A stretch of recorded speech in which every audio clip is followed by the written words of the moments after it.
오늘은 주께 영원히 감사하리다 라는 제목을 가지고 추수감사주일 말씀을 함께 나누도록 하겠습니다.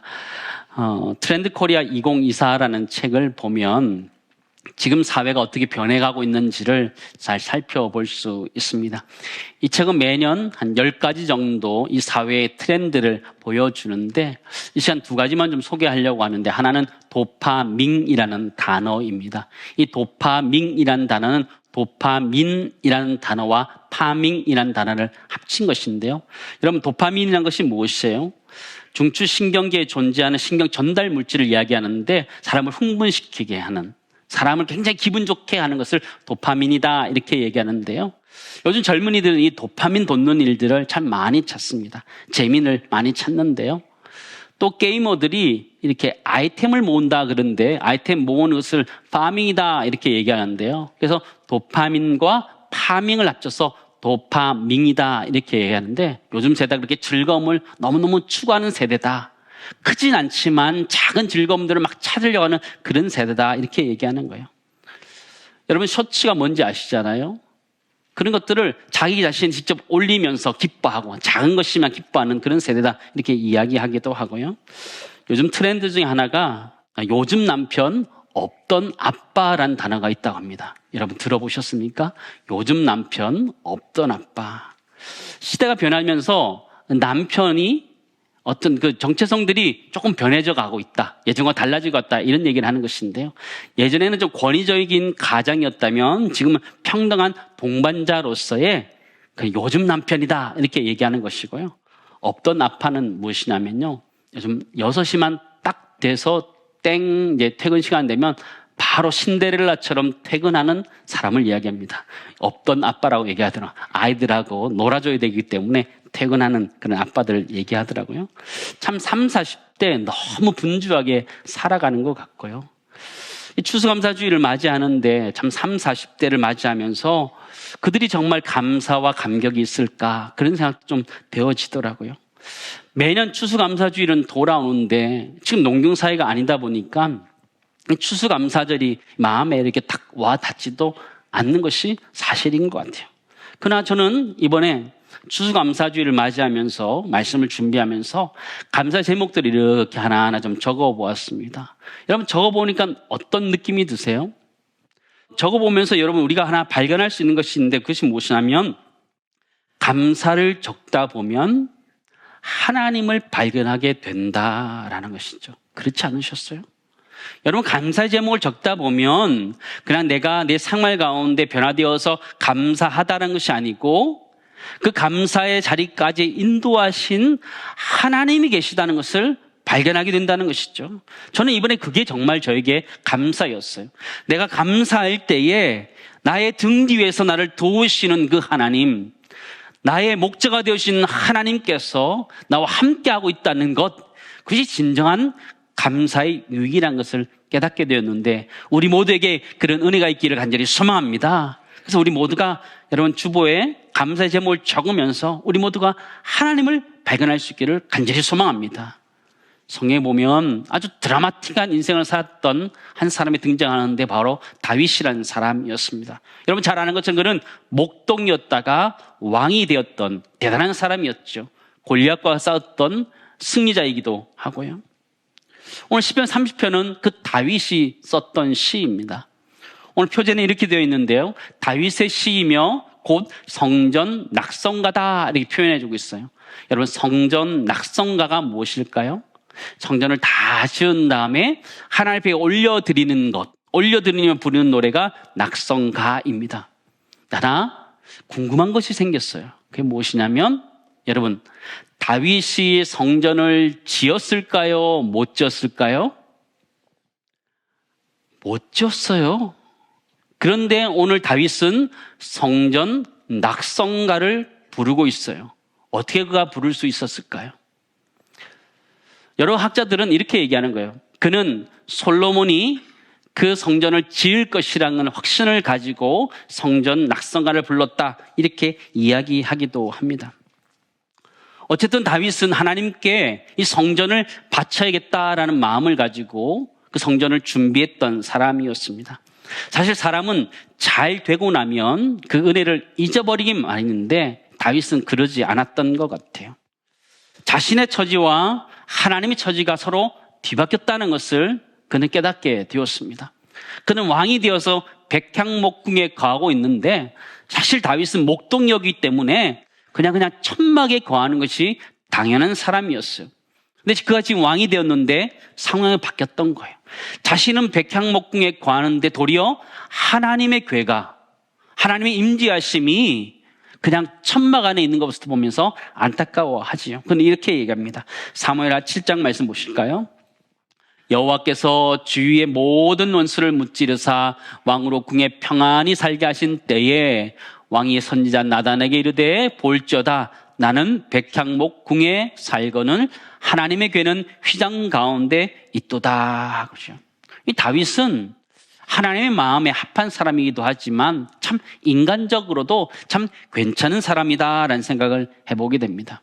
하나님 앞에 성전을 드리기 위해서 모든 것들을 다 준비했던 사람이었어요. 그러나 그는 전쟁에서 수많은 사람들의 피를 흘렸기 때문에 그것이 허락되지 않았던 사람이었어요.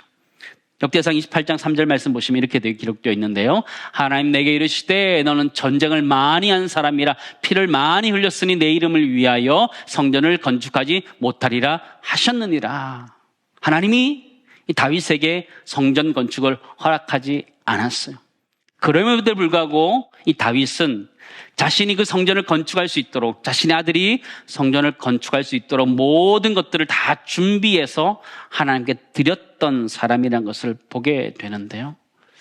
저는 이 다윗이 성전 낙성가를 불렀다는 것 자체가 저에게 도전이고 지금의 시대를 살아가는 우리들에게 도전이라고 생각합니다. 왜냐하면 우리의 몸이 그리스도의 성전이기 때문에, 예수의 성전이기 때문에, 성령의 전이기 때문에 우리가 정말 하나님 앞에 우리 몸을 거룩한 산 제물로 다윗이 성전 낙성가를 부르듯이 우리 모두가 온전한 성전을 주 앞에 올려드릴 수 있기를 간절히 소망합니다. 다윗이 그 성전을 주 앞에 올려드리기 원했던 것처럼 이 시간 우리 모두가 경건한 우리의 자신을, 하나님 앞에 충성된 우리 자신을 하나님 앞에 올려드리는 은혜가 우리 모두 있기를 간절히 소망합니다. 피를 흘리는 자 성령을 짓지 못하게 하셨는데 이 땅의 삶들을 살아가면서 혹여라도 우리 이웃들에게 상처를 주거나 피해를 주었다면 그것들을 화해하고 상처를 싸매면서 우리가 건강한 사람으로, 거룩한 사람으로 우리 삶을 주 앞에 드릴 수 있는 은혜가 우리 모두 있기를 간절히 소망합니다. 그래서 다윗이 성전 낙성가를 불렀던 것처럼 지금의 시대를 사는 우리 모두가 우리 자신을 하나님 앞에 올려드리는 이 시대에 영적인 성전 낙성가를 부르는 은혜가 우리 모두 있기를 간절히 소망합니다. 1절에 3절 말씀 우리 함께 보실까요? 1절에 3절 우리 같이 읽겠습니다. 여호와여 내가 주를 높일 것은 주께서 나를 끌어내사 내 원수로 하여금 나로 말미암아 기뻐하지 못하게 하심이니이다. 여호와 내 하나님이여 내가 주께 부르짖음에 나를 고치셨나이다. 여호와여 주께서 내 영혼을 스올에서 끌어내어 나를 살리사 무덤으로 내려가지 아니하게 하셨나이다. 다윗은 자신을 구원하신 하나님을 1절에서 3절까지 표현하고 있어요. 어떻게 구원하셨나? 성경은 4가지로 표현하고 있는데요. 첫 번째는 원수들로 하여금 기뻐하지 못하게 하셨다. 그렇잖아요. 우리를 비웃지 못하도록 하나님께서 차단해 주셨다. 그런 은혜가 있었다. 이야기하는 것이고요. 두 번째는 자신을 고치셨다. 세 번째는 자신을 끌어내으셨다. 건져주셨다. 네 번째는 무덤으로 내려가지 않도록 막아주셨다라는 그 자신을 구원하신 하나님을 찬양하고 있는 모습을 보게 되는데요.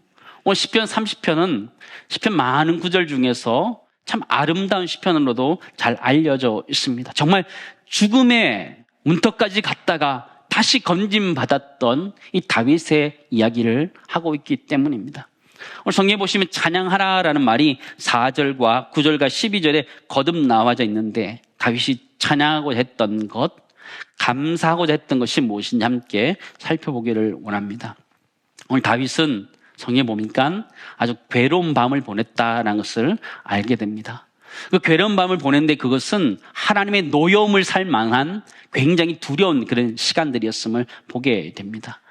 여러분, 아플 때 밤에 아픈가요? 아침에 아픈가요? 밤에 주로 아프더라고요. 갑자기 밤에 열도 오르면서 갑자기 아프더라고요. 우리 인생의 고난과 어려움들은 이게 밤과 같은 시간인 것 같아요. 참 시간도 잘 안 가요. 정말 수술하고 밤새 누워 있는데 시간이 너무너무 안 가는 거예요. 진통제를 맞아가면서 그것을 버티는데 그래도 잔다고 잤는데 잠깐 자게 되는 거예요. 한 2-3시간이라도 자면 좋겠는데 잠들었다 생각했는데 한 10분, 20분 자고 깨어나는 것이 우리의 모습이더라고요. 우리의 모습이 사실 우리의 삶의 모습이 그런 것 같아요. 고난의 밤과 같은 시간을 보내고 있는데 다윗은 하나님이 그것을 바꿔주셨다, 지나가게 하셨다 이야기하고 있어요. 5절 말씀 보실까요? 우리 같이 읽겠습니다. 그의 노여움은 잠깐이요 그의 은총은 평생이로다. 저녁에는 울음이 깃들을지라도 아침에는 기쁨이 오리로다. 아멘. 그 정도 아멘 해가지고 올까요? 네. 다시 한번 읽을까요? 5절. 우리가 이 5절 말씀을 하나님 앞에서 나에게 주시는 말씀을 생각하고 다시 한번 고백합시다. 5절 말씀 보이시죠? 다시 읽겠습니다. 그의 노여움은 잠깐이요 그의 은총은 평생이로다. 저녁에는 울음이 깃들을지라도 아침에는 기쁨이 오리로다. 아멘. 아멘. 그죠?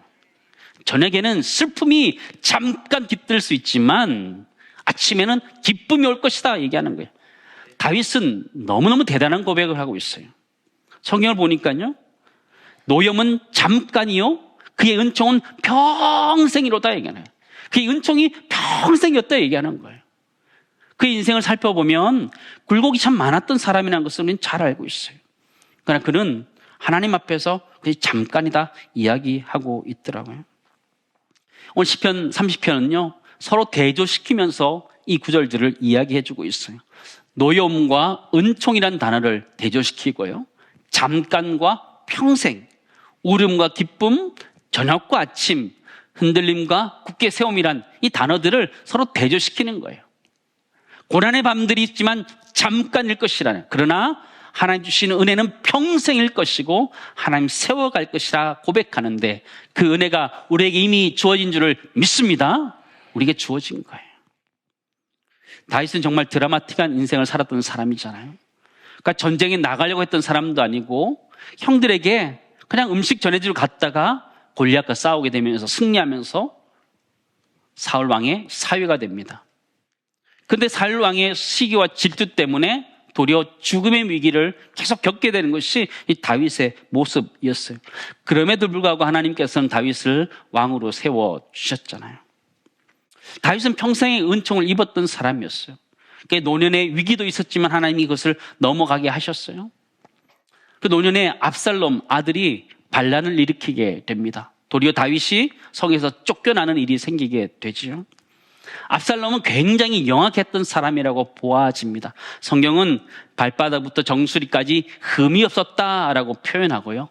민심을 다 쓸어모았던 사람이었습니다.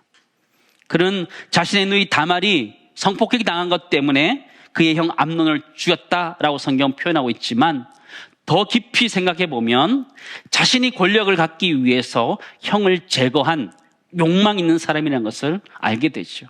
결국 형만 제거한 것이 아니라 자신의 아버지 다윗까지 제거하려고 했던 것이 압살롬의 모습이었죠. 다윗에게 있어서 압살롬의 반란은 곧 자신의 생명의 끝을 이야기했는데 그때도 하나님께서 다윗을 살려주십니다. 압살롬에게 조언하는 두 사람이 있었는데 한 사람은 다윗의 친구였던 후세였고 또 한 사람은 아히도벨이라는 사람이었습니다. 객관적으로 보면 아히도벨의 전략이 훨씬 더 나았습니다. 그럼에도 불구하고 하나님께서는 아히도벨의 모략이 아니라 다윗의 친구 후세의 전략이 먹히도록 하셨어요. 사무엘하 17장 말씀 보실까요? 압살롬과 온 이스라엘 사람들이 이르되 아렉 사람 후세의 계략은 아히도벨의 계략보다 낫다 하니 이는 여호와께서 압살롬에게 화를 내리려 하사 아히도벨의 좋은 계략을 물리치라고 명령하셨음이었더라 라고 표현하고 있는 거죠. 다윗의 큰 위기 가운데서도 하나님은 그를 지켜주신 줄을 믿습니다. 그에게 있었던 은총은 평생에 그에게 미친 은총이라는 거예요. 노염은 잠깐이요 그의 은총은 평생이라는 고백처럼 다윗에게 있었던 은총은 평생이었다는 고백하는데 우리의 그런 애가 있었으면 좋겠어요. 첫 번째 하나 정리하기 원하는 것은 이것입니다. 다윗은 평생에 누리는 은총으로 감사하고 있다라는 것이죠. 여러분, 우리에게 미치고 있는, 우리에게 영향을 끼치고 있는 하나님의 은총은 우리 평생에 우리에게 미쳐지는 줄을 믿습니다. 한순간에, 예전에, 왕년에 그런 것이 아니라 평생에 하나님의 은혜가 우리 가운데 있음을 그는 고백하는데 그 고백이 우리의 고백될 수 있기를 간절히 소망합니다. 다윗의 일생을 보면 그 인생은 정말 흔들리는 인생일 수밖에 없었어요. 성경을 보시면 다윗은 끊임없이 쫓겨다녔던 사람이었어요. 전쟁터로 갔던 사람이고요. 그의 삶을 흔들릴 수밖에 없었던 그런 사람이었어요. 어느 날 사울 왕이 다윗을 죽이기 위해서 창을 들어서 던지기도 했죠. 도망가는 일도 했죠. 근데 인생이 참 아이러니한 것이요. 사울 왕은 다윗을 죽이려고 했는데 도리어 사울 왕의 아들과 딸은 다윗을 살려냅니다. 그의 아들이었던 요나단, 그 딸이었던 미갈은 다윗을 살려내요. 특별히 성경은 이 다윗과 요나단의 관계를 이렇게 얘기합니다. 사무엘상 18장 말씀 보시면 다윗이 사울에게 말하기를 마침에 요나단의 마음이 다윗의 마음과 하나가 되어 요나단이 그를 자기 생명같이 사랑했다. 자기 생명같이 사랑해요. 성경에 보면 요나단이 자신의 겉옷을 벗어 주었다 이렇게 표현해주고 있어요. 그리고 성경을 보니까 뒤에 보면 자신의 군복도 칼도 활도 다윗에게 다 넘겨줍니다. 이 장면은 상징적인 장면이에요. 요나단이 자신의 겉옷을 벗어줬다 그런 것을 이야기하는 것이 아니고 그 당시 겉옷이라는 것은요 자신의 정체성을 이야기하는 것이죠. 요나단이 왕자로서 자신의 것을 다윗에게 넘겨준 것이고 또 성경적으로 해석하면 이후에 다윗이 그 왕자로서 왕위를 이어갈 사람이란 것을 상징적으로 보여주는 것이 이 구절이거든요. 하나님은 그를 그렇게 평생에 인도해 주셨고 그를 든든히 세웠음을 보여주게 돼요. 다윗이 성전을 짓고 자신의 궁을 만들 때 두로왕 히람은 이렇게 고백해요. 이방왕이 이렇게 고백하거든요. 사무엘하 5장 말씀 보실까요? 우리 같이 읽겠습니다. 두로왕 히람이 다윗에게 사절들과 백향목과 목수와 석수를 보내매 그들이 다윗을 위하여 집을 지으니 다윗이 여호와께서 자기를 세우사 이스라엘 왕으로 삼으신 것과 그의 백성 이스라엘 위하여 그 나라를 높이신 것을 알았더라. 이방 왕이 다윗을 하나님이 세우셨던 것을 알았더라라고 이야기하는데 그 은혜가 우리에게 있기를 간절히 소망합니다. 여러분, 우리 자신이 하나님께서 우리 인생을 든든히 세워가는 것들을 우리 주변 사람이 깨달을 수 있기를 주님 축원합니다. 하나님 그렇게 세워가신다는 것이 너무너무 부럽더라고요. 다윗은 자신이 하나님 앞에서 세워져 간다 주장하고 있는 것이 아니라 그 주변에 있는 사람들이 다윗이란 사람을 하나님께서 세우신다 말씀하고 있는데 그 은혜가 우리 모두에 있기를 간절히 소망합니다. 다윗은 이렇게 고백해요. 7절 말씀 보실까요? 여호와여 주의 은혜로 나를 못같이 산같이 굳게 하셨더니 주의 얼굴을 가리시며 내가 근심하였나이다. 다윗은 하나님 자신에게 은혜를 주셔서 자신을 든든히 세우셨는데 산과 같이 흔들림 없이 세우셨다 말씀하셨어요. 흔들리는 우리 인생 하나님이 산과 같이 세워주실 줄을 믿습니다. 오늘 예배를 드리면서 우리의 마음의 흔들림들이 없이 하나님 앞에 똑바로 설 수 있는 은혜가 우리 모두 있기를 간절히 소망합니다. 두 번째 우리가 정리하기 원하는 것은요, 다윗은 주의 은혜로 굳게 세워지고 있음을 감사하고 있어요. 첫 번째는 무엇이었어요? 평생에 그에게 미치고 있는 은총으로 말미암아 그는 하나님께 감사하고 있었고, 두 번째는 주의 은혜로 자신이 든든히 세워지고 있는 것에 대해서 감사하고 있는 모습을 우리는 발견하게 되는데요. 때로는 하나님 우리를 흔들리게 두실 때가 있어요, 없어요? 많잖아요. 있는 정도가 아니고. 그렇지 않아요? 우리 인생을 하나님이 무지하게 흔드시는 것 같아요. 좀 가만히 두면 좋겠는데 하나님이 참 어렵게 많이 흔드시는 것 같아요. 그런데 하나님 흔드시는 이유가 있어요. 그게 뭘까요? 뿌리를 더 깊이 내리라고 그러시는 거죠. 하나님 더 의지하라고. 때는 우리 삶을 흔들 때 우리는 뭐 해야 돼요? 뿌리를 내려야 되는 것이죠. 기도의 뿌리를 내리고 신앙의 뿌리를 내리면서 깊게 내려갈 때에 하나님 우리를 더 든든히 세워주실 줄을 믿습니다. 때로는 우리가 흔들린다고 해서 좌절할 필요가 없어요. 그럴 때일수록 더 뿌리를 깊이 내려서 하나님 앞에 든든히 세워지는 은혜가 우리 가운데 있기를 소망합니다. 이제 춤 얘기를 좀 하려고 그러는데요. 다윗이 춤을 잘 추는 사람이었잖아요. 그렇죠? 검증이 안 됐습니다. 잘 췄는지는 잘 모르겠어요. 근데 요즘 TV를 보면요. 스우파라고 여러분 들어보셨습니까? 예. 들어보신 분이 계시네요. 네. 스트리트 우먼 파이터라고 해가지고요. 길거리 춤을 추는 여자들이 함께 모여가지고 그룹을 만들어서 대결하는 그런 것인데요. 가만 돌아보니까 저게 요즘 유행해서 그렇지 제가 대학 다닐 때도 보면 저런 댄스 그룹들이 있었어요. 댄스 동아리들도 있었고 그랬었는데요. 여러분 춤이란 것이 뭐예요? 춤이란 것은요. 어원적으로 보니까 이렇게 해석하고 있다고요. 댄스라는 이 춤이라는 단어는 탄하라는 단어에서 왔다라고 이야기했는데 그것은 생명의 욕구라는 단어에서 왔다 이렇게 이야기하더라고요. 뭔가 표출하는 거죠.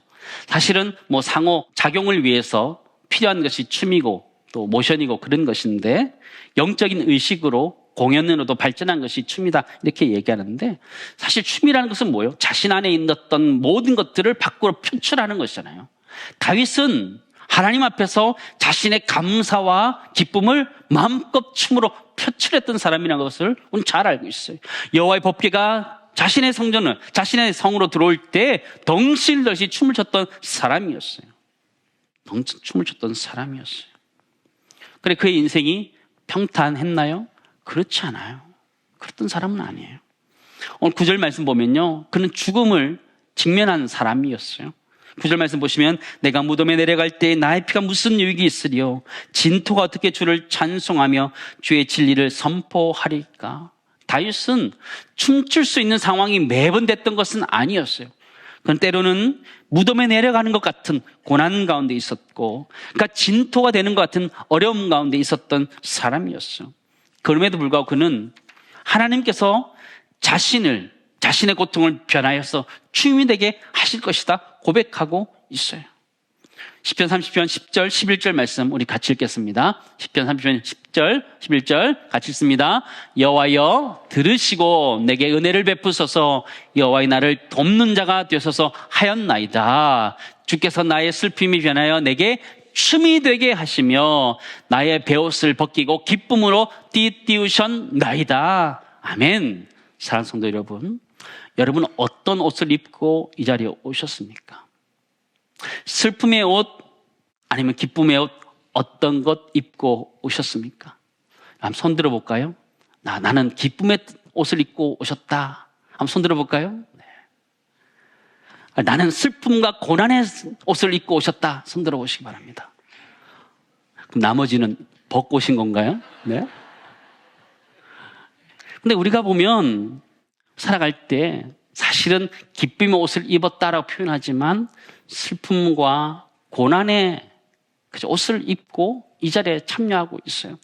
근데 오늘의 이 표현은 나의 슬픔이 변화에 춤이 되고 베옷을 벗기고 기쁨으로 띠뜨셨다 이 얘기는요 부모가 아이의 옷을 갈아입히는 장면이에요. 하나님이 때로는 우리가 슬픔의 옷을 입고 이 자리에 참여하고 고난의 옷을 입고 이 자리에 참여할지라도 예배를 통하여 하나님이 우리의 슬픔을 벗기시고 기쁨으로 입혀주실 줄을 믿습니다. 춤이라는 것은요 자신의 기쁨을 극단적으로 표현하는 것이에요. 다윗은 자신이 너무너무 기뻐하거나 하나님 그 큰 기쁨을 주셨다고 말씀하시는데 사랑하는 성도 여러분, 하나님께서 우리 모두에게 그런 춤과 같은 큰 기쁨을 주시기를 여러분 축원합니다. 하나님 주시는 내 마음의 슬픔들을 벗기시고 기쁨으로 옷 입혀주신다는 걸 기억하면서 우리 모두가 하나님 앞에서 기쁨을 마음껏 노래하는 은혜가 우리 가운데 있기를 소망합니다. 마지막 세 번째로 정리하기 원하는 것은요, 다윗은 슬픔이 변하여서 마음껏 춤추고 있는 그의 모습을 감사하고 있는데 우리 가운데 그런 모습들이 회복되기를 간절히 소망합니다.